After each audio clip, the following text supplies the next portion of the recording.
Ya, baik. Selamat sore bagi adik-adik yang ada di sini, pemirsa di rumah, di kantor maupun di kafe, teman-teman semua. Selamat sore, Assalamualaikum warahmatullahi wabarakatuh. Oke, akhir-akhir ini sangat viral ya, berita tentang oplosan bahan bakar.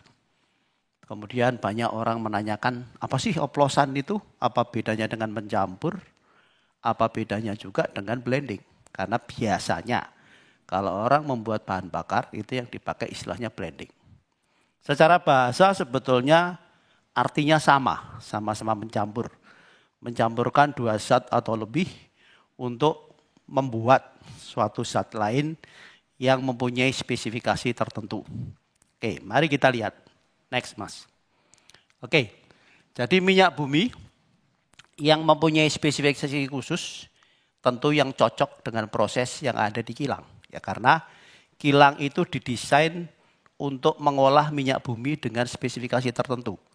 Dari zaman dulu itu kita sudah menghasilkan minyak bumi. Minyak bumi kita sulfurnya rendah. Jadi kalau dijual di harga pasaran internasional harganya tinggi. Karena itulah kebijakan dari dulu, dari zaman Pak Karno dulu, minyak bumi kita itu diekspor. Dan waktu itu volume yang diekspor lebih banyak dibandingkan dengan yang diimpor.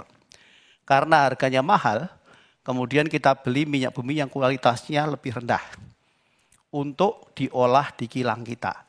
Jadi kilang kita itu lebih cocok untuk minyak bumi dari Timur Tengah, bukan minyak bumi yang dihasilkan dari Indonesia saja. Indonesia, ya maaf. Nah, di kilang itu apa yang dilakukan?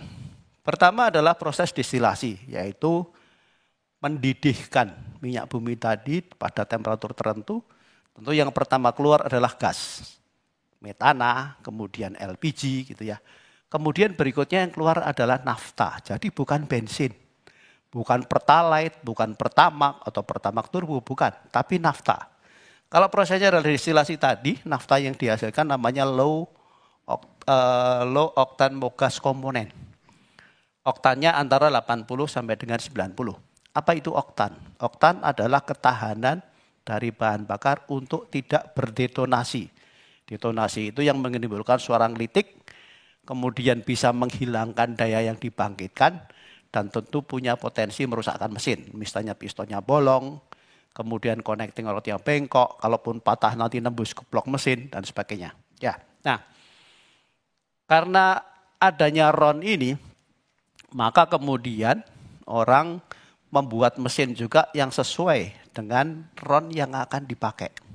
Jadi kalau misalnya RON-nya cuma 90 atau RON-nya cuma 88 waktu itu ketika ada premium, maka mesinnya yang digunakan adalah yang kompresinya antara atau di bawah 9. Kemudian muncul Pertalite yang RON-nya 90, maka itu cocok untuk kendaraan yang kompresinya adalah antara 9 dan 10. Ya. Nah, kemudian kalau kilang ini punya proses hydrocracking, maka kilang ini akan bisa menghasilkan low octane mogas komponen dengan RON antara 90 sampai 95. Jadi misalkan Pertamax yang 92 bisa dibuat di sini, tapi biasanya tidak single. Dia pasti akan mencampur, kenapa? Karena dalam spesifikasi migas itu tidak hanya RON, tapi ada parameter lain seperti massa jenis, seperti viskositas, seperti kadar sulfur, dan sebagainya. Yang semua itu harus cocok, karena masing-masing parameter yang ada di spek migas itu akan berpengaruh terhadap kinerja mesin. Kalau kemudian kilangnya mempunyai reforming, maka dia bisa menghasilkan namanya sekarang high octane mogas komponen atau HOMC. Punya oktan antara 95 sampai dengan 105. Demikian juga kalau punya isomerisasi, maka nafta yang dihasilkan bisa 105 sampai 115. Tapi tidak semua kilang di kita mempunyai proses itu. Kemudian ada proses khusus di mana bisa menaikkan lagi oktannya antara 115 sampai 120. Jadi misalkan kita akan membuat bahan bakar Pertamax seperti yang diributkan sekarang ini, ya.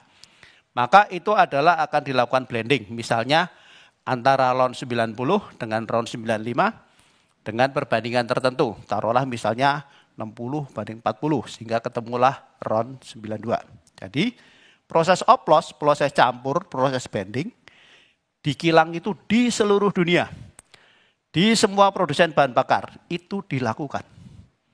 Ya. Nah, kemudian dari kilang dihasilkanlah bahan bakar yang sudah sesuai dengan spesifikasi migas tadi. Kalau itu dari kilang Pertamina Internasional, maka dibeli oleh Patraniaga. Oleh Patraniaga, bahan bakar yang sudah spek tadi, kalau itu adalah RON 90 atau Pertalite akan diberikan warna. Ya. Supaya apa?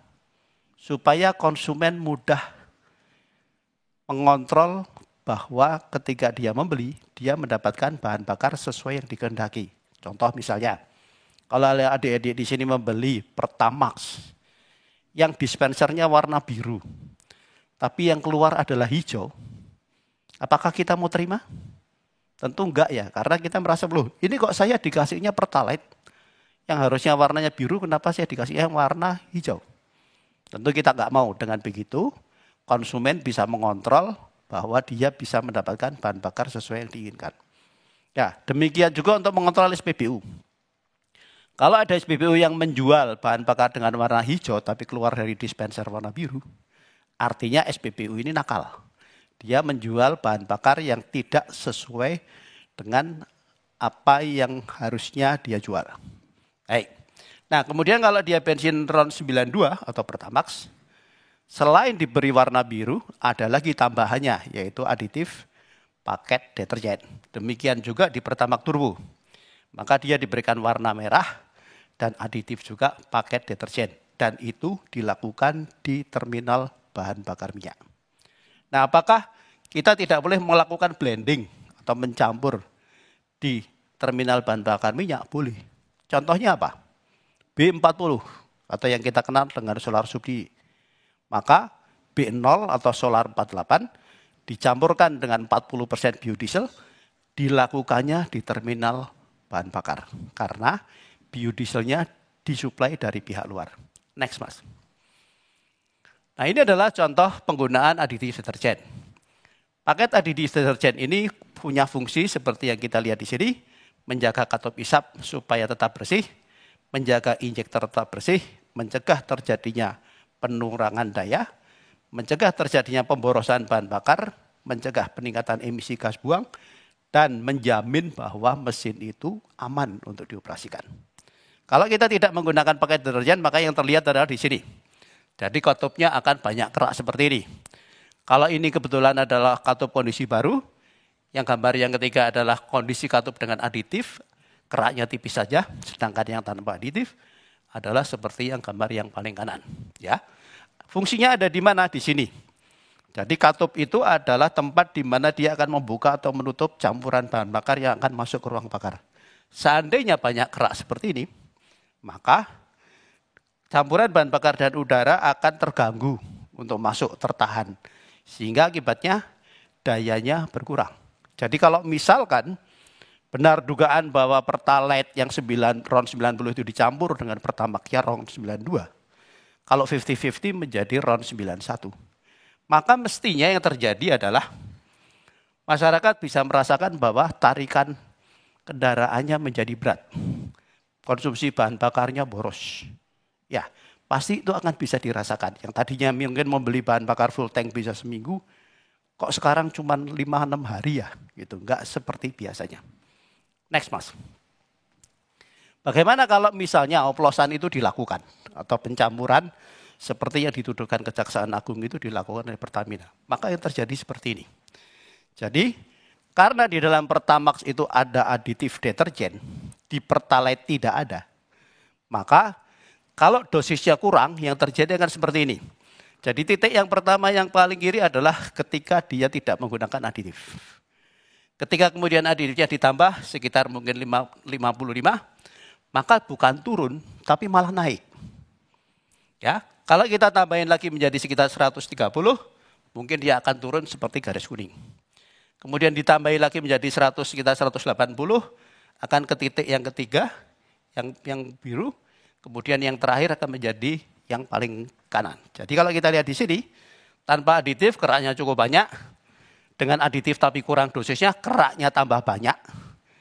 Dengan aditif yang dinaikkan dosisnya, keraknya mulai sedikit. Dengan aditif yang optimum, keraknya makin sedikit. Jadi seandainya itu terjadi, berarti antara tahun 2018 sampai dengan tahun 2023, mestinya banyak masyarakat yang mengeluhkan, kok kendaraan saya sekarang menjadi tidak enak. Tapi apakah kita dengar berita tentang itu? Next, Mas. Oke, bagaimana dengan pewarna tadi? Jadi bahan dasarnya dari bahan bakar itu adalah warnanya kuning bening. Tapi tidak selalu kuning muda. Karena tergantung dari crude oilnya, tergantung dari minyak buminya. Kadang kita dapat kuning muda, kadang kita dapat kuning tua. Pewarnanya antara Pertalite dan Pertamax sama-sama warna biru. Kenapa? Karena kalau ingin mendapatkan hijau, kuning harus dicampur dengan biru. Jadi seandainya warnanya kuning muda, pewarnanya biru, maka kita akan dapat hijau kebiruan atau biru muda. Kemudian kalau kebetulan bahan dasarnya adalah berwarna kuning tua, dicampur dengan pewarna biru, maka kita akan dapat warna hijau. Ketika warnanya adalah menjadi biru muda, kemudian viral di video bahwa ada orang mengisi 2 botol kaca, diisi 1 Pertalite, diisi 1 Pertamax. Ya. Lalu yang didapat adalah, ini kok warnanya sama? Nah itu adalah karena bahan dasarnya bisa jadi asalnya warnanya berbeda-beda, tergantung dari crude oil yang diproses. Ya. Nah, jadi mestinya kalau selama 5 tahun itu terjadi pengoplosan, maka masyarakat sebagian pasti akan mengenali warnanya. Ya, biru muda ketemu sama biru tua, pasti akan cenderung biru memang. Tapi kinerja dari kendaraannya pasti akan terasa. Jadi di sini bisa dilihat bahwa warna adalah sebagai penanda jenis bahan bakar tertentu.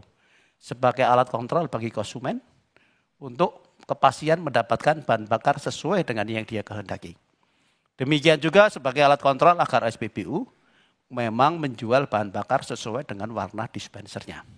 Tapi ingat bahwa warna tidak mempengaruhi atau mengubah spesifikasi bahan bakar. Ya.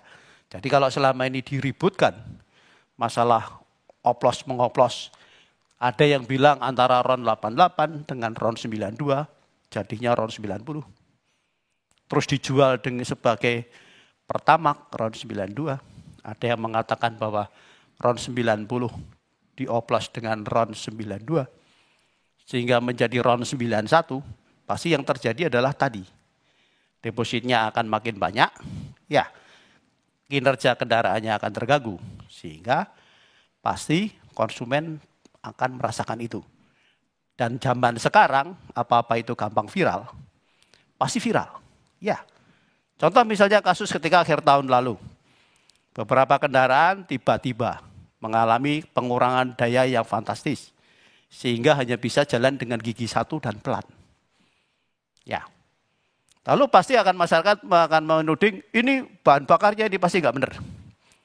Padahal sebetulnya yang menyumbat filter itu bukan kotoran bahan bakar. Itu adalah lapisan anti karat yang ada di tangki yang larut. Ya, contoh lain adalah misalnya ketika di Bekasi terjadi ada SPBU yang menjual Pertalite dan ditambahkan warna biru. Sehingga warnanya menjadi biru. Itu sebentar saja ketahuan, ya, atas pengaduan masyarakat. Demikian juga ketika ada sopir truk tangki yang nakal. Dia mengambil sebagian bahan bakar yang diangkut pada truk tangkinya, lalu supaya transaksi di SPBU-nya tetap volumenya sama dia diisi dengan air. SPBU-nya nggak tahu kalau bahan bakarnya tercampur air, ya diterima saja. Tapi begitu ada konsumen mengisi di situ dan keluar dari SPBU, kendaraannya mogok. Lalu orang pasti tudingannya bahan bakarnya ini nggak benar, gitu ya. Kemudian diselidiki ternyata memang ada air di dalam tangki bensinnya. Tapi SPBU yang juga menjadi korban tadi mau melayani masyarakat untuk menguras tangkinya, mengisi dengan bahan bakar yang tidak terkontaminasi dengan air. Jadi rasanya 5 tahun kejadiannya terpotong dengan COVID 2 tahun ya. Kok sampai tidak ada berita apapun? Benar enggak? Oke, baik, terima kasih. Saya kembalikan ke Mbak Ilona.